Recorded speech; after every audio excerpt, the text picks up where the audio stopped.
Sonidos bicentenarios.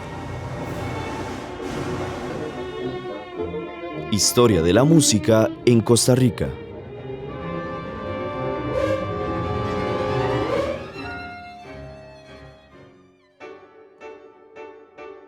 el caso costarricense, nosotros tenemos algunas etapas en términos históricos que quedan muy bien marcadas, ¿verdad? La primera yo diría que tiene que ver con la conformación del Estado Nacional, ¿verdad? Entonces ese es el primero que ya mencioné, que fue en el último tercio del siglo XIX.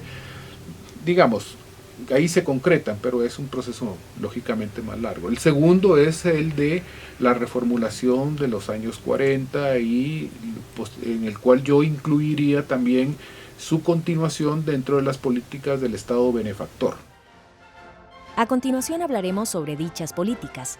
El Estado costarricense se presenta como el principal dinamizador de la vida cultural. A saber, entre los años 1940 y 1955, se trabaja sobre el acceso a la educación y la cultura, que se señalan como los factores fundamentales de ascenso e igualdad social. En esta época particular se fundan la Universidad de Costa Rica, la Orquesta Sinfónica Nacional, el Conservatorio Nacional de Música.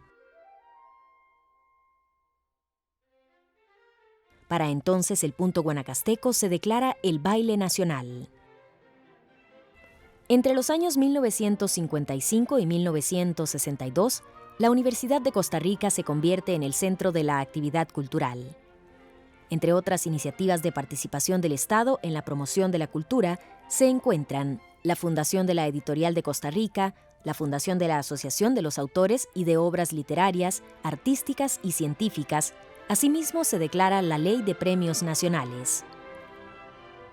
Por su parte, los años 1962-1978 son el mecenazgo y la difusión de la cultura por parte del Estado costarricense.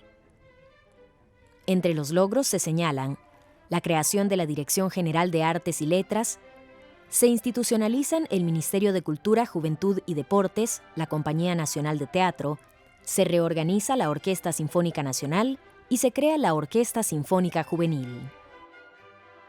Y por último, en los años 1978-1982 se descentraliza la cultura enrumbando hacia las comunidades, donde los principales logros son la creación de la Casa de Cultura y la fundación del SINART, Sistema Nacional de Radio y Televisión. La verdadera ruptura viene después, ¿verdad? Porque América Latina en conjunto, pero también en Costa Rica hay una crisis, que es la crisis de la deuda, la crisis del petróleo, etcétera, hacia principios de la década de los 80. Y entonces el mismo Partido Liberación Nacional inicia el impulso de un nuevo modelo de Estado, que es lo que hoy conocemos como el modelo neoliberal, ¿verdad? Y con la administración Monge Álvarez se empiezan a impulsar a la tica, ¿verdad? Es decir, con características específicas de lo costarricense, ese nuevo modelo. Lo que en algunos lados se va a hacer como un shock, en otros a partir de dictaduras militares, estoy pensando en el caso chileno, como un shock en el caso argentino, etc. Aquí va a ser un proceso paulatino, que por ejemplo en nuestros días está encontrando una vuelta de tuerca más con estas reformas que hemos estado viviendo, entre otras una expresión de ellas es la llamada reforma fiscal. Es una vuelta de tuerca dentro de un proceso largo que ha tenido más de 30 años.